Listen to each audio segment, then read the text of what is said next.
Imagine for a second, right? You're just walking past an alleyway in your neighborhood. Yeah, just a totally normal Tuesday. Exactly. And you hear a sudden rustle, maybe a low hiss, and you spot a couple of stray cats, squaring off over a scrap of discarded food. Right, fighting over some garbage. Yeah. And to us, looking down from our height, it's just nature playing out in miniature. It's just this binary, simple act of survival. Like they're just hungry animals doing what hungry animals do. Right. But what if there's this sprawling, high-stakes political epic happening right there on the pavement? Because you, the listener, have brought us a stack of sources today that completely shatters that illusion of the simple feral cat. Oh, it totally shatters it. I mean, we are looking at a society built on religious conflict, rigid laws, violent xenophobia. And complex military tactics. Yes. It takes these familiar, almost, invisible domestic animals that live right on the periphery of our lives, and it overlays their existence with this brutal Machiavellian political drama. Which is wild. It is. It's the kind of dense power struggle you usually find in, like, sweeping historical biographies, not cat books. And we are stepping right into the middle of that struggle today. So welcome to this custom deep dive. We are thrilled to have you with us as we venture into the forest to unpack the prophecies begin. The one that started it all. Right, the inaugural 6-book arc of the immensely popular Warrior series. And you provided this incredible trove of lore, character histories, and behind-the-scenes development notes for us to go through. There's so much material here. There really is. And our goal today is to synthesize all those narrative threads to uncover why this series, which masquerades as a story about cats in the woods, manages to be so profound. So, okay, let's unpack this. Let's do it. I think we have to start with the real-world foundation, because the origin of this universe kind of explains the sheer density of its world building, right? Yeah, absolutely. The creation of this universe is honestly a fascinating case study in pushing past genre limitations, because HarperCollins basically approached an editor named Victoria Holmes with a fairly straightforward commercial mandate. Right, just write a book about cats. Exactly. They said, write a fantasy series about feral cats. The publisher saw a gap in the market for animal fiction and wanted to capitalize on it. But Holmes actually pushed back initially. Which is funny, considering how huge it became. Why did she push back? Well, she felt the concept was inherently restrictive. I mean, if you're writing strictly about feline behavior, hunting mice, sleeping, marking territory, you run out of narrative runway very quickly. Yeah, you hit a wall. There are only so many ways you can describe a cat chasing a leaf before the reader completely tunes out. Precisely the problem. So to solve it, she realized she had to map human socio-political structures onto the feline world. She stopped looking at them as cats, essentially, and started looking at them as distinct tribal nations. Oh, that's such a smart pivot. It really is. She wove in elements like generational trauma, the weight of leadership, authoritarian manipulation, and even theological crises. By treating the setting not as a backyard but as a geopolitical battleground, the cats became vehicles for exploring really heavy, mature themes. And that conceptual pivot changed everything, didn't it? Because originally, HarperCollins just wanted a single, one-shot book. Just one. But the world Holmes developed possessed such a massive structural framework that it just demanded expansion. Like the lore was too thick for one novel, so it ballooned into the massive 6-book saga we're looking at today. And the execution of that vision was highly collaborative, which is another cool point from the sources. The books are famously credited to the pseudonym Aaron Hunter, but for this specific arc, the writing was actually handled by Kate Carey and Cherith Baldry. Right, the actual authors on the ground. Exactly. While Victoria Holmes acted as the architect, holding the master blueprint and ensuring that the complex political machinery of the forest remained consistent across all these shifting allegiances. And what a blueprint it is. Because to understand the drama, you really have to understand the constraints these characters live under. The source material outlines 4 distinct factions, right? We have ThunderClan, WindClan, RiverClan, and ShadowClan. Yeah, and they don't just live in the woods randomly. They divide the geography based on their specific physical adaptations. Like, RiverClan claims the waterways because they literally swim and fish. Which, side note, cat swimming is wild, but they do it. They do. And WindClan claims the open moorland because they're built for speed, to catch rabbits. But the most important thing tying them all together is that they operate under the warrior code. The warrior code. This is the bedrock of their entire civilization. It's a sacred set of laws handed down by StarClan, which are their warrior ancestors. Right, they're gods, essentially. Yeah. And this code dictates everything, from how they hunt to how they wage war. It establishes an absolute hierarchy, right? You have a leader who is granted 9 supernatural lives by StarClan. Which is a brilliant way to incorporate the 9 lives myth, by the way. Totally. Then you have a deputy who serves as a military commander, a medicine cat, who acts as both a healer and, like, a spiritual conduit. Almost like a priest class. Exactly. And then the regular warriors, the apprentices in training, and the elders.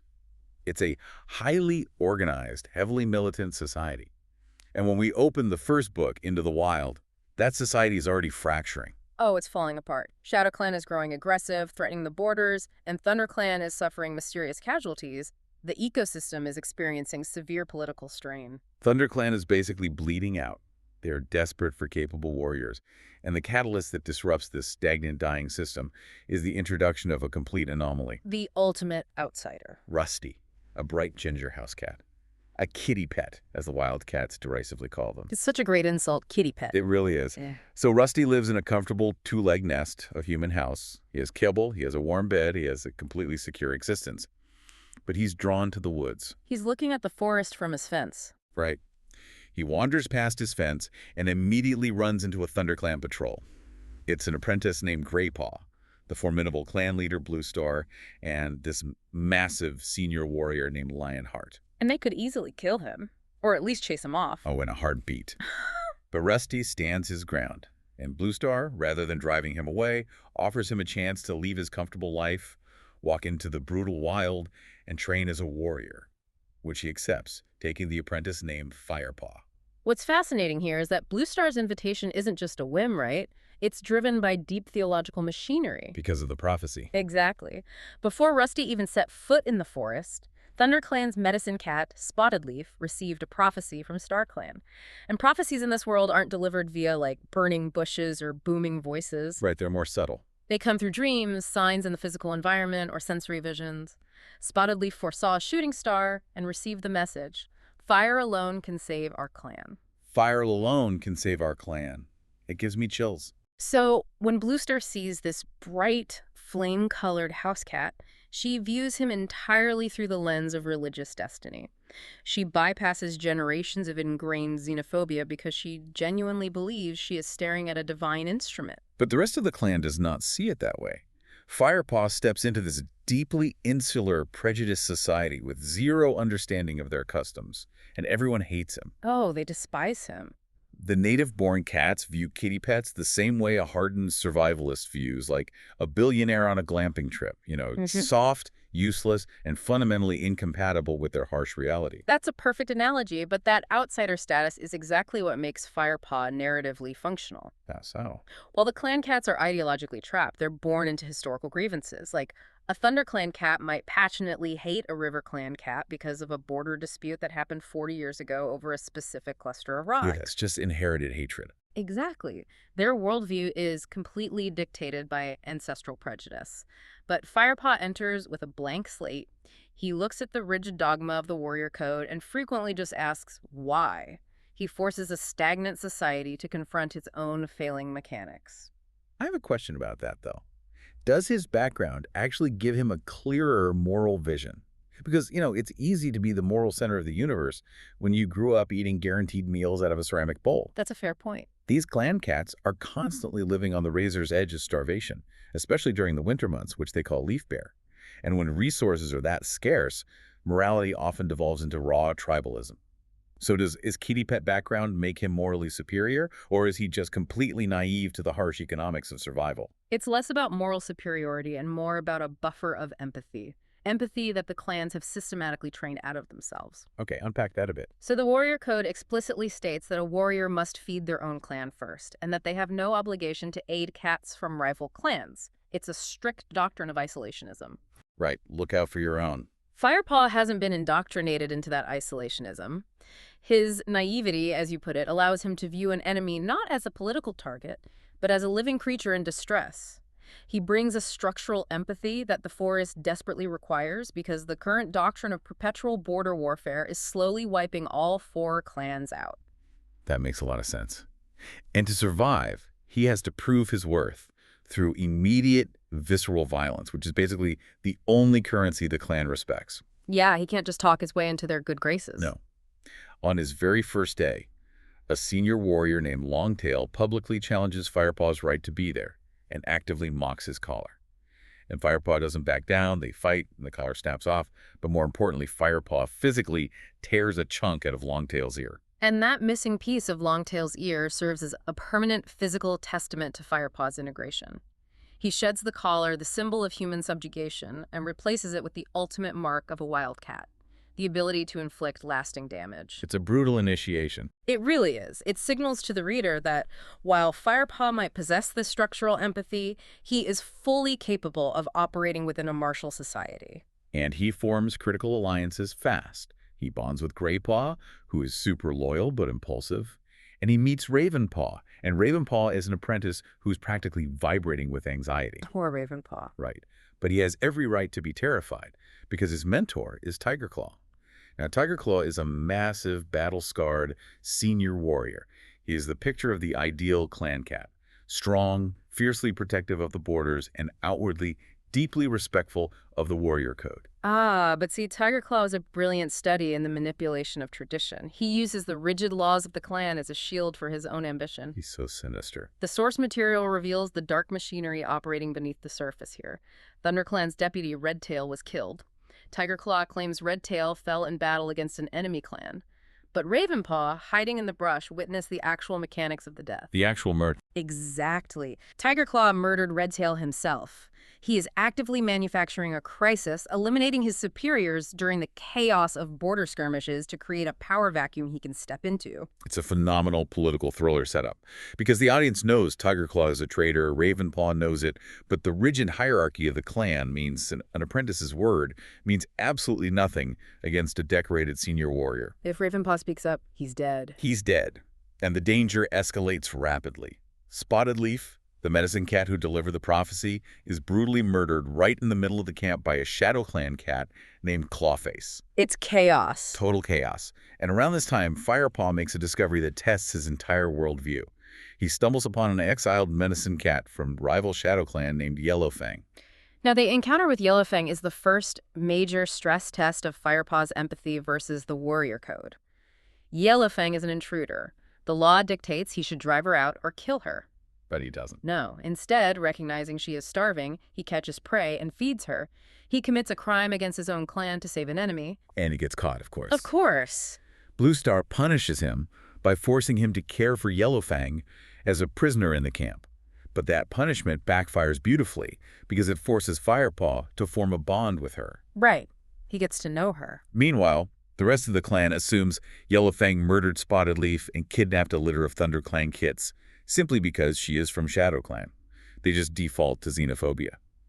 But Firepaw looks past the tribal lines, realizes she's innocent, and uncovers the real threat. Which brings us to the true antagonist of the first book, Broken Star, the tyrannical leader of Shadow Clan. He's terrifying. Broken Star represents the absolute corruption of military power.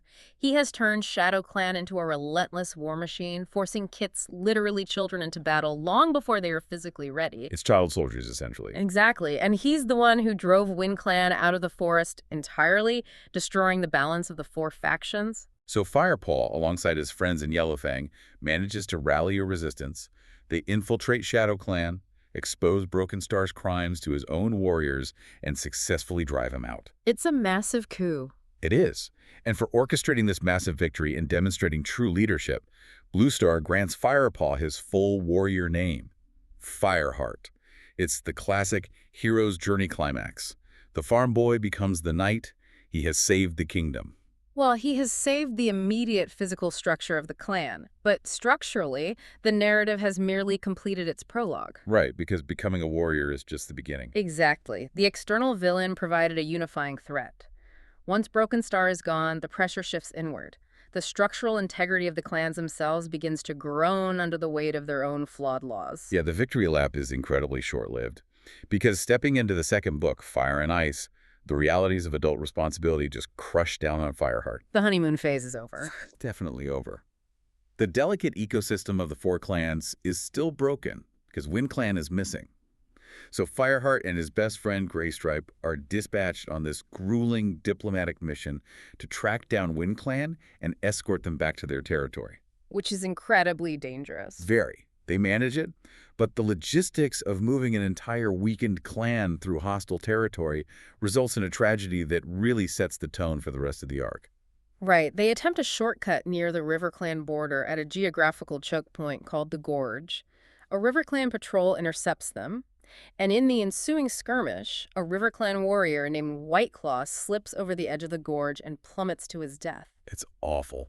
It's an accident born of environmental hazards, but in a society built on blood debts, intent does not matter. The death acts as a catalyst, reinforcing the fierce, violent tribalism between ThunderClan and RiverClan. So the borders are locked down tight. Tension is at an absolute boiling point. And right in the middle of this powder keg, I'm framing this as Romeo and Juliet with claws because Graystripe makes a catastrophic personal decision. Oh, Graystripe. Yeah. While on patrol, the winter weather betrays him.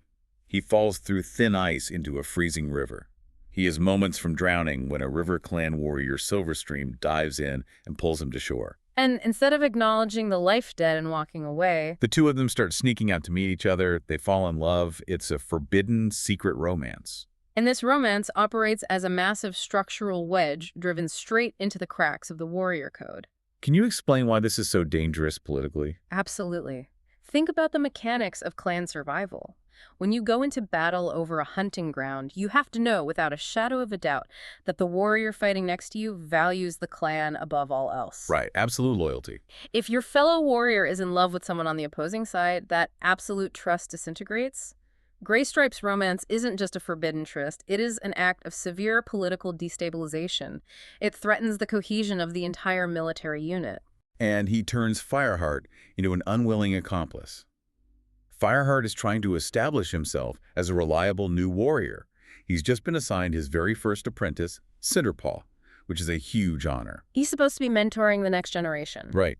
Instead, he spends half his time lying to his superiors, forging alibis, and covering Graystripe's patrols so Graystripe can go fraternize with the enemy. Fireheart is forced to navigate the impossible friction between the political demands of his state and the personal lives of the individuals within it. The laws designed to protect the collective are forcing his closest friend into a treacherous double life. And when you divert your attention from survival in this world, the environment punishes you instantly. The source material is brutally realistic here. The distraction costs them dearly. It does. Fireheart loses focus on Cinderpaw. During an escalating crisis, Cinderpaw sent running toward the Thunderpath a paved human road that cuts right through the territory. The book does not shield the reader from the brutality. She is struck by a tool-leg monster, their term for a car. It's devastating. The impact crushes her leg. The injury is permanent. Her entire future as a warrior, everything she is trained for, is annihilated in a fraction of a second. And the mechanics behind that accident elevate the tragedy into sheer horror. Because Cinderpaw wasn't just careless. Fireheart eventually deduces that Tigerclaw arranged for a message to be sent to Blue Star, directing her to that specific, highly dangerous section of the Thunderpath. Oh man, so it was a trap. Yes, Tigerclaw intended for his leader to be struck by the car, creating the vacancy he needed to become leader. Cinderpaw intercepted the message and went in Blue Star's place. So the crippling of a young apprentice was collateral damage in an orchestrated political assassination. It is chilling. Tigerclaw is weaponizing human infrastructure to commit treason.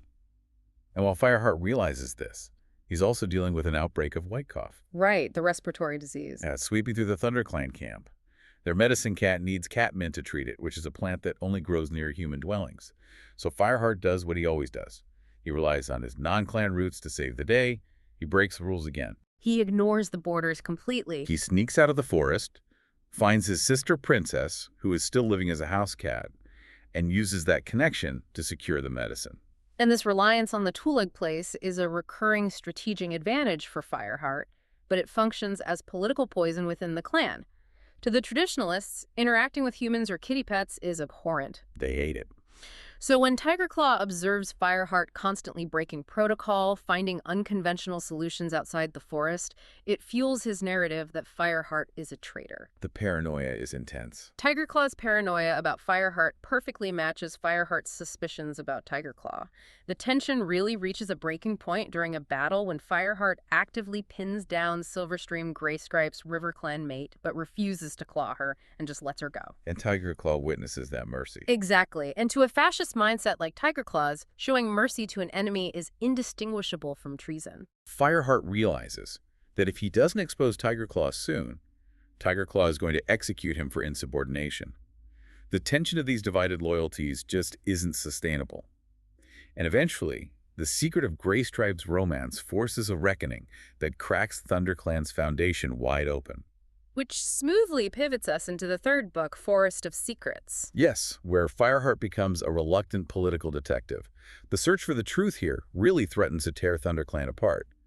Fireheart understands that he can't simply walk up to Blue Star and accuse her most decorated commander of murder and treason. No, he needs verifiable intelligence. So he embarks on this quiet investigation into the mechanics of the former Deputy Redtail's death. He tracks down Ravenpaw, who is now living safely outside the clan structures on a farm. Thank goodness Ravenpaw got out. Right. And he questions cats from RiverClan, specifically a warrior named Mistyfoot, trying to piece together the exact timeline of the battle where Redtail died. But as he digs into the political cover-up... Here's where it gets really interesting. Oh, this is the bombshell. He unearths a completely different decades-old conspiracy. He speaks with a RiverClan elder named Greypool, and she reveals the truth about Mistyfoot and her brother Stonefur. They are not native RiverClan cats. They were born in ThunderClan, and their mother is Blue Star. This revelation fundamentally recontextualizes Blue Star's entire character. We see the brutal arithmetic of the warrior code in action here. How does this connect to the theme of doomed love? Well, years prior, ThunderClan was facing a crisis. A highly aggressive, dangerous cat named Thistleclaw was in line to become the next deputy and eventually leader. Blue Star knew Thistleclaw would drag the clan into endless destructive wars. She needed to challenge him for the deputy position. But there was a catch. A massive catch. She had just given birth to a litter of kits fathered secretly by a RiverClan cat, and a nursing queen cannot serve as deputy. So she makes this agonizing, impossible calculation. To save her society from a tyrant, she takes her own children in the dead of winter, sneaks across the border, and gives them to their RiverClan father to raise. She sacrifices her own motherhood, her own blood, on the altar of political necessity. It's so incredibly tragic. She essentially weaponized her own grief to secure leadership. It illustrates the devastating personal toll the clan structure demands. The system forces its leaders to amputate their own humanity for the sake of the collective. And Fireheart discovers this secret right as the bill comes due for Greystripe's current forbidden romance. Because Silverstream goes into early labor while out in the forest. And it does not go well. The birth is catastrophically complicated. Despite the desperate efforts of Cinderpaw, who, by the way, has now pivoted from a crippled warrior apprentice into a medicine cat apprentice, Silverstream bleeds out and dies on the forest floor. It's one of the most heartbreaking scenes in the arc. The two kits survive, but the secret is completely exposed. And that exposure triggers an immediate diplomatic crisis. RiverClan demands custody of the kits, arguing they have RiverClan blood. ThunderClan refuses to yield them. So the political machinery just grinds Greystripe down to nothing. It really does. He is grieving the love of his life, and now his children are being used as bargaining chips in a border dispute. He makes the only choice the system leaves him. He resigns his citizenship. He leaves ThunderClan, his home, his friends, just lives in exile in RiverClan to be near his children. And Fireheart loses his best friend in the process. And while he is reeling from that emotional blow, the bomb Tigerclaw planted finally detonates. Tigerclaw abandons the subtle assassinations and launches a full-scale, violent coup. The betrayal is absolute. He recruits a band of feral rogues, essentially mercenaries who used to follow the evil Broken Star, and coordinates a massive strike directly into the heart of the ThunderClan camp. His goal is to use the chaos to corner Blue Star in her den and slaughter her. The tactical execution of the coup is terrifying. Tigerclaw leverages the element of surprise and the overwhelming force of the rogues to pin down the loyal warriors. But Fireheart manages to fight his way to Blue Star's den just in time to stop Tigerclaw from delivering the killing blow. He exposes the entire conspiracy in front of the clan. The murder of Redtail, the trap that crippled Cinderpaw, and the current assassination attempt. And the weight of the evidence combined with Tiger Claw's literal claws at Blue Star's throat finally breaks through. Tiger Claw is banished, stripped of his rank, and cast out into the forest. And Blue Star names Fireheart as the new deputy of ThunderClan. He's now second in command. But there's a massive procedural error here that the source material highlights. This is a crucial detail. According to the spiritual laws of the Warrior Code, a new deputy must be named before Moon High, their term for midnight. It's a ritual deadline meant to ensure the ancestors approve of the succession. But Blue Star is in such profound psychological shock from the betrayal that she completely misses the deadline. She names Fireheart after Moon High, and the clan notices. They absolutely notice, because the missed deadline is not a minor bureaucratic oversight. In a society governed by religious law, missing a ritual deadline strips the appointment of its spiritual legitimacy. Right. It shakes their faith. The warriors look at Fireheart and wonder, does StarClan actually endorse this kitty pet as our commander? Or is this the desperate act of a broken leader? Which leads me to ask, is Blue Star's blatant disregard for the rules here a sign of her evolving leadership, realizing the rules don't matter? Or is it the first crack in her sanity? The mechanics of her subsequent behavior prove it's definitely the latter. This is a pivotal turning point where the trauma of betrayal overrides religious tradition. This is the onset of a total psychological collapse. It's so sad to watch. Because Blue Star has sacrificed her entire life, her own children, to serve the Warrior Code. She believed the code provided an infallible framework for a righteous life. But the cat who championed the code the loudest, Tiger Claw, was a murderous sociopath. Yeah, her fundamental understanding of the universe has been proven false. Exactly. If following the rules produces a monster like Tiger Claw, then the rules are a lie, and the gods who handed down those rules are either impotent or corrupt. And that fracture in leadership perfectly sets up the dark, paranoid atmosphere of the fourth book, Rising Storm, and the fifth book, A Dangerous Path. We're going to group these two to explore Blue Star's tragic mental decline. Because it doesn't happen in a vacuum, it becomes the central conflict. Right. When ThunderClan attempts to make a traditional pilgrimage to the High Stones, the sacred cave where leaders communicate directly with StarClan WindClan blocks their path. They refuse to let them cross their territory. Now, to a rational leader, this is just a border dispute. A logistical issue. But to Blue Star, in her fractured state, it is confirmation of her darkest fear.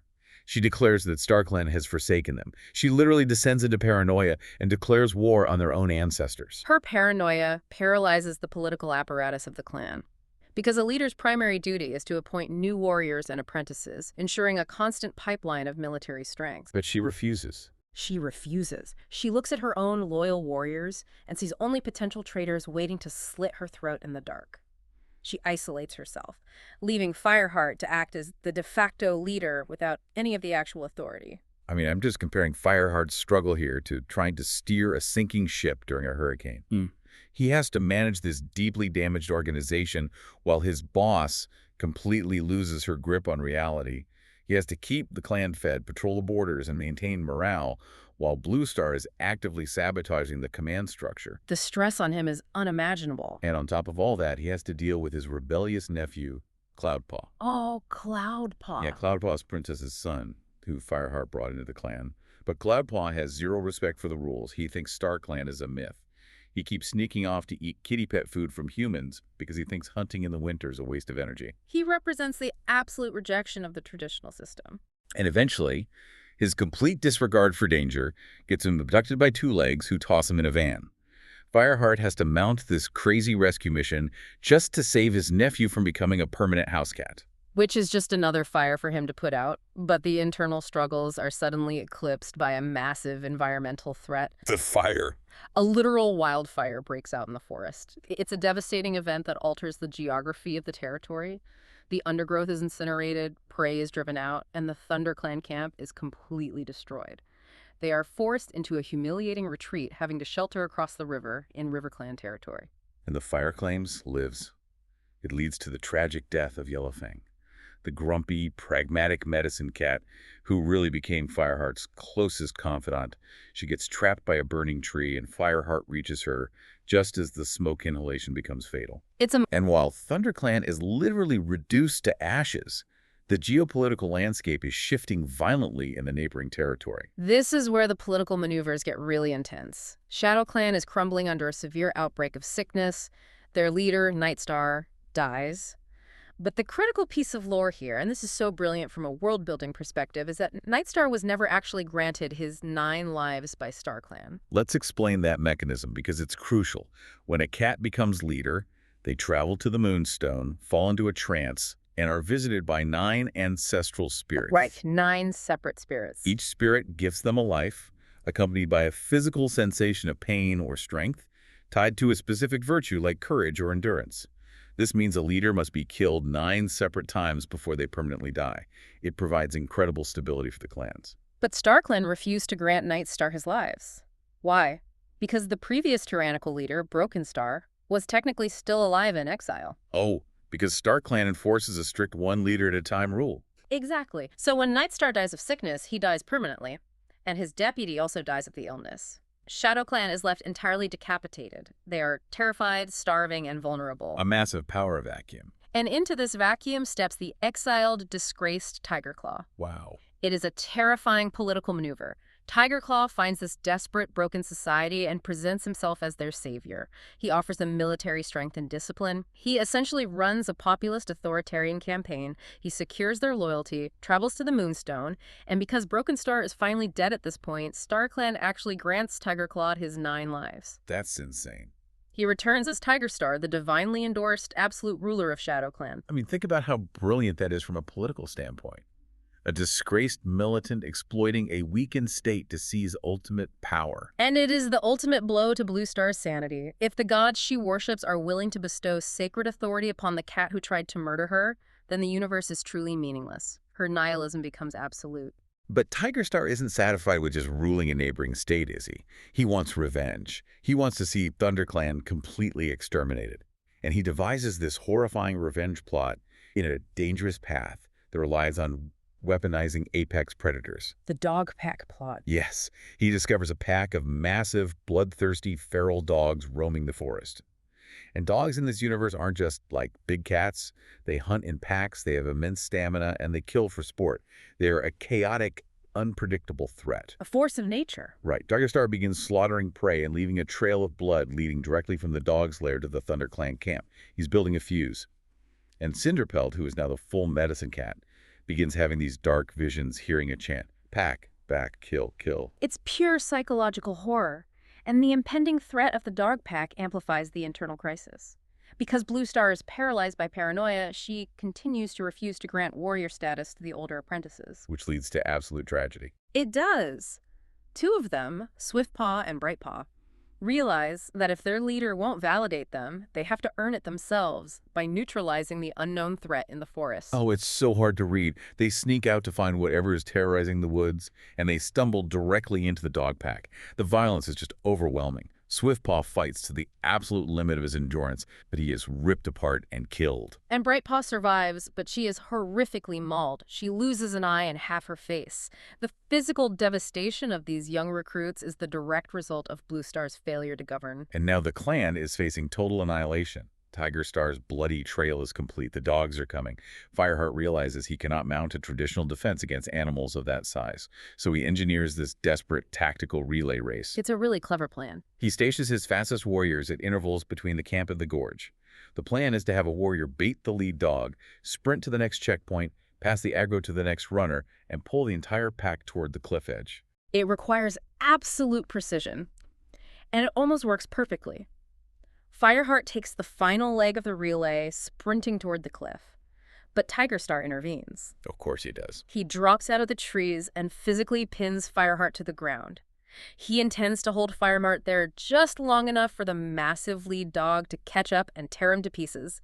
It is a moment of total helplessness. But then, in a moment of ultimate redemption, an unexpected force slams into the dog. Blue Star. Her final act. Yes. In her final moments, seeing the cat who has single-handedly held her broken society together about to be slaughtered, the fog of her dementia clears. She rams into the lead dog. The kinetic impact knocks the dog off Fireheart, but the momentum carries both the dog and Blue Star over the precipice, falling into the gorge herself. She plunges into the churning rapids at the bottom. Fireheart scrambles down, dives into the water, and drags her to the riverbank. But the fall and the water in her lungs are fatal. She is dying. Yet the tragedy of her death is paired with this profound spiritual resolution. She finally finds peace. She does. Her kids, Mistyfoot and Stonefur, are on the River Clan shore. They gather around her. Bluestar reconciles with the children she abandoned. She makes peace with StarClan, realizing they didn't abandon her. She had blinded herself to them, and with her final breath, she officially names Firestar as her successor. The transition of power is complete. Firestar travels to the Moonstone, endures the agonizing process of receiving his 9 lives, and returns as the divinely appointed leader of ThunderClan. The kitty pet has become the king. But the ultimate confrontation with Tigerstar still looms over the forest as we move into the final book, The Darkest Hour. Tigerstar abandons the shadows completely. He shifts from covert sabotage to overt imperialism. He gets incredibly aggressive. He aggressively merges ShadowClan and RiverClan, which is now led by Leopard Star, into a massive superpower he names TigerClan. An axis of power that dominates half the forest, and he demands that Firestar and Tallstar, the leader of WindClan, surrender their sovereignty and join him. But they refuse. They stand on their right to exist independently. So Tigerstar realizes a war of attrition will take too long. He needs an outside mercenary force. He looks to the urban sprawl and brings in BloodClan, led by the mysterious Scourge. Now, let me stop and ask you something. We've been building up to this epic Firestar versus Tigerstar showdown for 5 books. So why introduce a completely new villain right at the finish line? It's a great question, and the author statements in the trivia answer this perfectly. The series was originally intended to end with a Firestar and Tigerstar duel. However, Victoria Holmes's colleagues suggested that Tigerstar should actually be killed by another cat. Really? Just a suggestion from a colleague? Yeah. And if we connect this to the bigger picture, it's a brilliant narrative pivot. BloodClan is not a clan in the traditional sense. They are a massive, brutal syndicate of alley cats who live among the garbage and concrete. They don't follow the warrior code. Their hierarchy is based entirely on raw physical violence. And they are led by Scourge, who is surprisingly tiny, but wears a collar studded with the teeth of dead dogs. By having the tiny, ruthless Scourge murder the massive Tigerstar in one blow, it instantly establishes BloodClan as an apocalyptic threat that transcends normal clan rivalries. I mean, let's detail the sheer brutality leading up to this, because it proves they aren't bluffing. We have Darkstripe's exile for trying to poison a Kit Sorrel kit to hide his treachery. We have the tragic, cold-blooded murder of Stonefur by TigerClan because he refused to kill apprentices. And the horrific execution of WindClan's Gorsepaw. Right, so Tigerstar orders BloodClan to attack, and Scourge simply says no.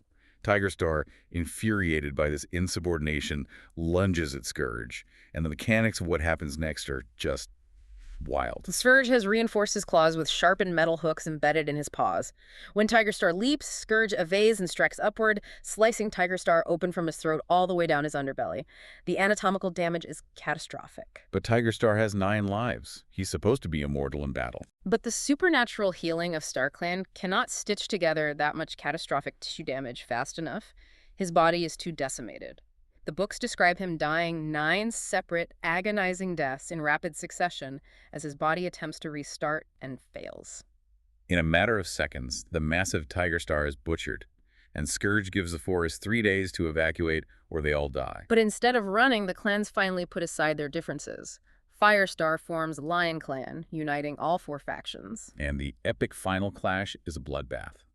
Firestar's deputy, Whitestorm, is killed in the melee, leading Graystripe to finally become the ThunderClan deputy on the battlefield. Firestar duels Scourge. And Firestar actually loses his first life. But Scourge doesn't understand the 9 lives magic. So when Firestar heals and rises back up, Scourge is paralyzed by shock. Firestar weaponizes that shock, slays Scourge, and without their invincible leader, BloodClan shatters and is driven out. The war is won. The 4 clans return to their traditional borders, reinstating the 4 separate factions. The ecosystem resets. Okay, let's take a breath.